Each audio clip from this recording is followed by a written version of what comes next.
Shalom.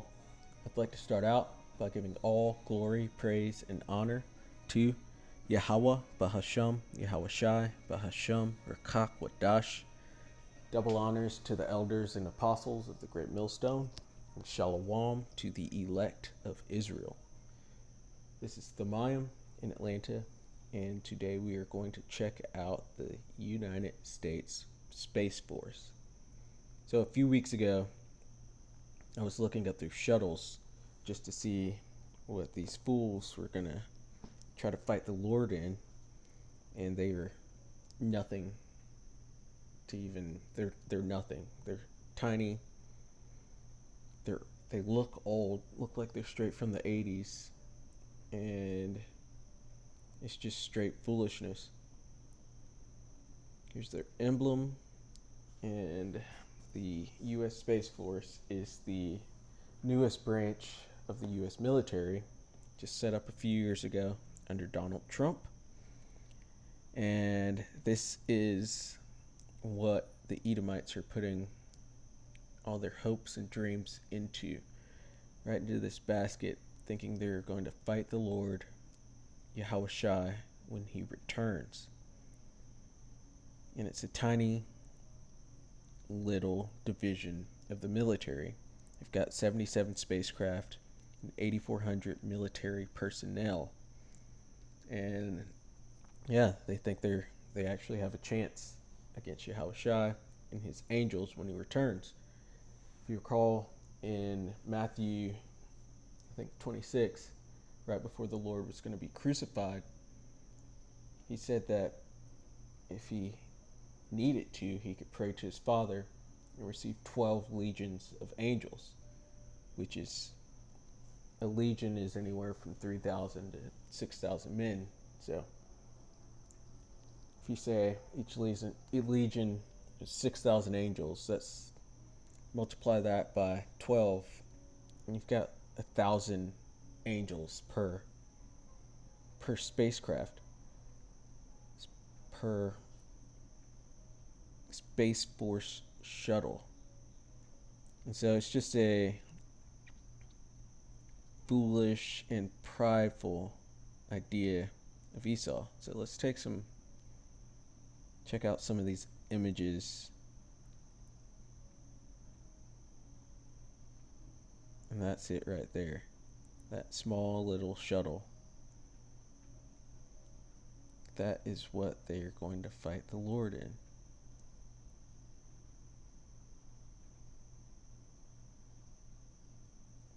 That little thing. And it does go pretty fast, but the chariots go much faster, way faster. Nothing can even compare to it. And the chariots can go into deep space. These shuttles probably can't get past the Van Allen belt, which is the barrier of radiation that is around the Earth. And the chariots can go underwater. And this thing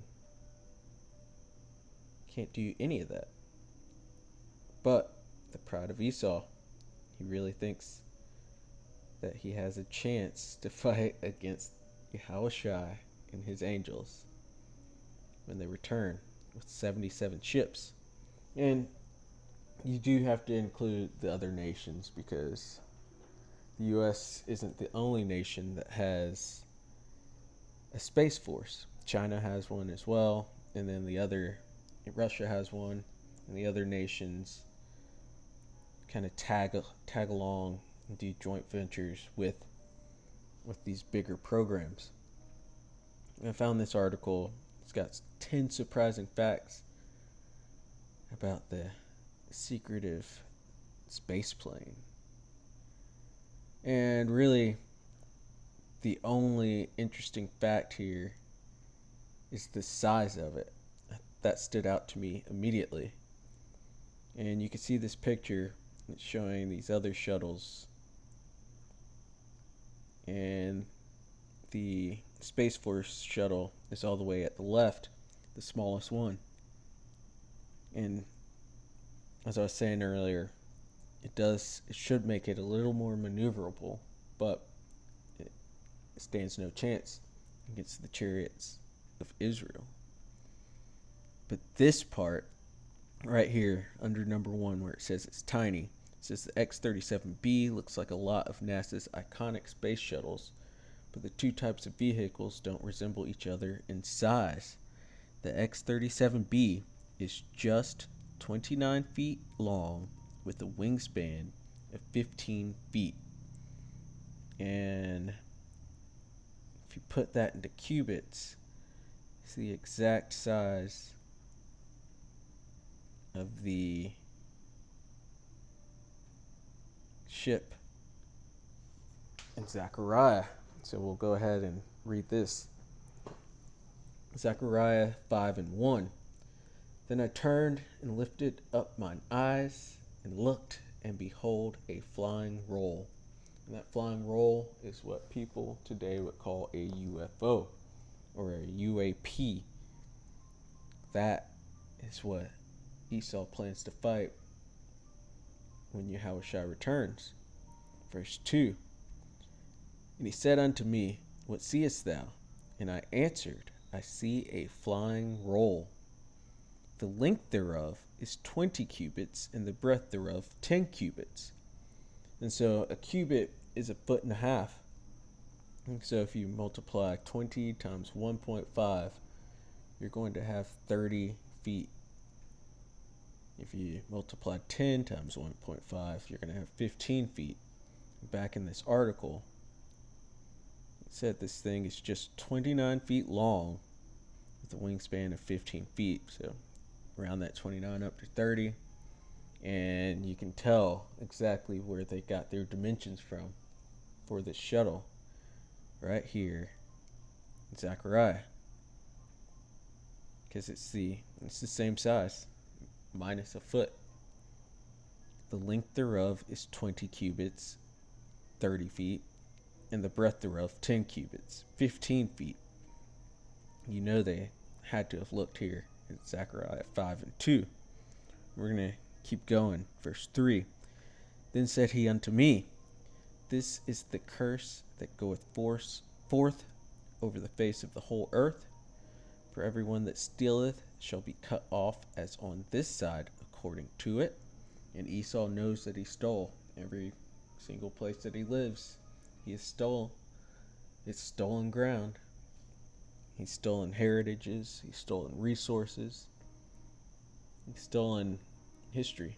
Everything about him is a complete and total lie. So this is who they are talking. This verse is talking about primarily the Edomites, the self-proclaimed white people. And every one that sweareth shall be cut off as on that side according to it. I will bring it forth, saith the Lord of hosts, and the Lord of armies, and it shall enter into the house of the thief, which Esau is definitely the thief, and into the house of him that sweareth falsely by my name. And everyone that goes to court has to swear falsely by his name. And it shall, or at least the made up name that they give him, and it shall remain in the midst of his house, and shall consume it with the timber thereof and the stones thereof. And so it's going to be one day where these chariots appear, and they're going to be here, especially right here in Babylon, in the United States of America, and everyone will see it. Every eye shall see.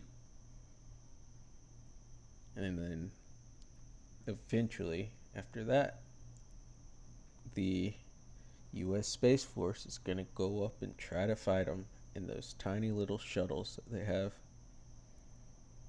But I thought that was interesting. The measurements of their flying rolls, if they even want to call it that, their shuttles.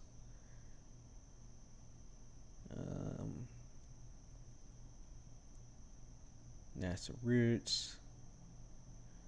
It can go on really long missions. You can see it from the ground. It's solar powered.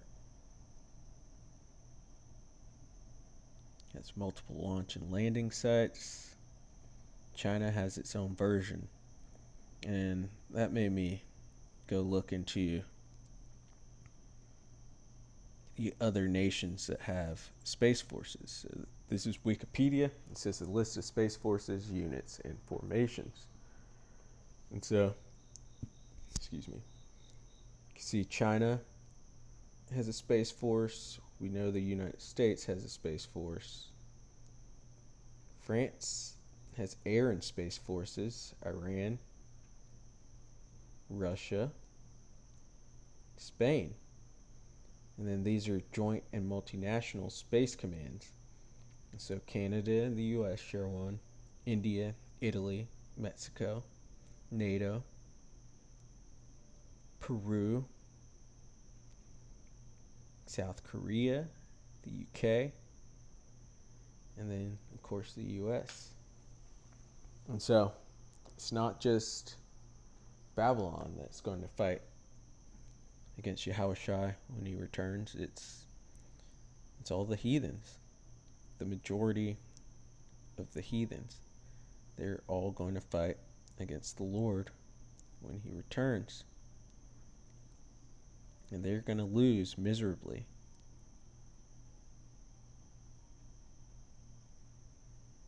We'll go to Daniel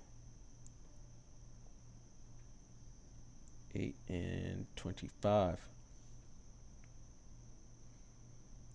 And through his policy also he shall cause craft to prosper in his hand, and he shall magnify himself in his heart. And that is pride. He has magnified himself in his heart to even have the idea of fighting Yahushua and the angels when they return. That is magnifying yourself. And by peace shall destroy many. Just look at the petroleum-based medicines. That's just one small example. He shall also stand up against the prince of princes. It's in Yahushua. But he shall be broken without hand. There's no way that they have any chance, and you can see how easily they're going to be defeated when Yahushua returns. And then I also wanted to check out this video of this official Space Force hat. And this is a video from KJ, the scariest movie ever. He does a lot of videos on the symbols and symbology and the movie industry and throughout the world, or throughout the media. And I saw this, thought it was interesting. And this is the official Space Force hat. And when you actually go ahead and flip this hat upside down, it shows the Baphomet. And he's going to flip it in just a second.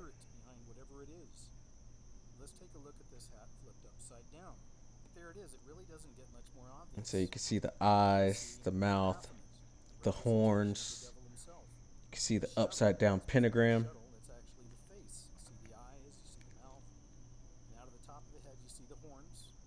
You see the devil that is going to try to fight against the Lord.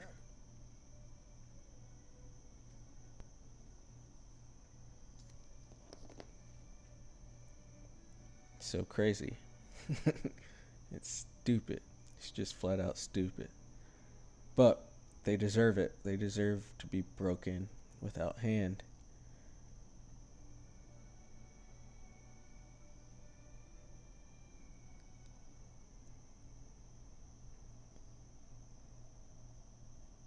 Actually, I do want to get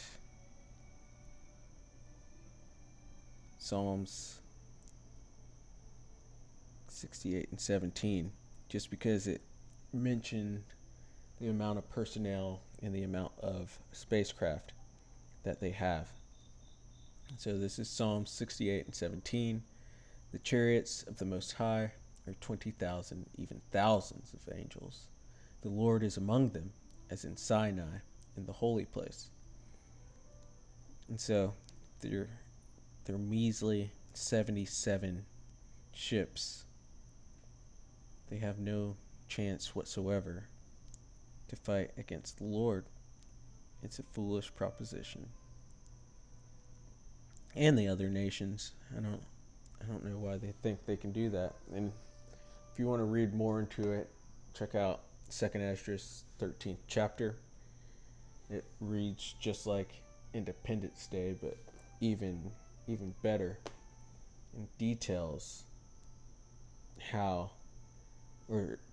Lord's return in a giant ship size of a mountain. Can't even see from where it starts to where it ends. And Space Force and the other nations are gonna, even though they're gonna be afraid of it, the Lord's gonna put the spirit on them to fight. And they're gonna be, it won't even be a competition. They're gonna get wiped out and then go into slavery. This was Revelation 12 and 7. And there was war in heaven. Michael and his angels fought against the dragon, and the dragon fought and his angels. Michael being the archangel of war. He's going to come stand up for the people of Israel. The Lord's return, because it's going to get so bad out here that he's going to have to come and stand up for us.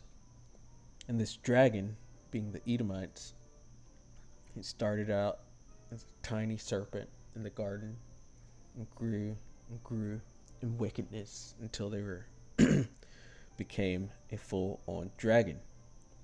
And they're going to fight with their angels, those angels being in those tiny, puny little shuttles, super lame shuttles. Verse 8, and prevailed not, neither was their place found any more in heaven. And they're going to get thrown down for rulership. And the great dragon was cast out, that old serpent, see, that serpent from the garden, called the devil and Satan, devil being the deceiver, and as we saw in Zechariah 5, they're liars, swear falsely, everything about their kingdom is a lie and stolen, or everything about their rulership, their time and power, it's just been a lie. And Satan being the adversary, who's a bigger adversary to the Negroes, the Latinos, the Native Americans, who are the Israelites, than the Edomites, who are self-proclaimed white people. Who's the bigger adversary? That's them. That's Satan. Which deceiveth the whole world. And they've lied about every single thing. Biggest one being white Jesus, and who the Israelites are, and who the Edomites are. He was cast out into the earth, and his angels were cast out with him. So they're gonna, at the return, they will be taken out of power. Chains will be put onto them. And after 1,000 hard, terrible years of hardcore slavery, they will be done away with. And so, Lord willing, that was edifying. And I hope you enjoyed seeing their pathetic, tiny shuttles. And, that should add even more confidence. We know the victory is already at hand, and it's already won. But it all just has to play out. So, Lord willing, that was edifying. I'd like to give all glory, praise, and honor to Yahweh Bahasham, Yahweh Shai Bahasham, or Wadash. Double honors to the elders and apostles of the great millstone, and shalom to the elect of Israel. Shalom.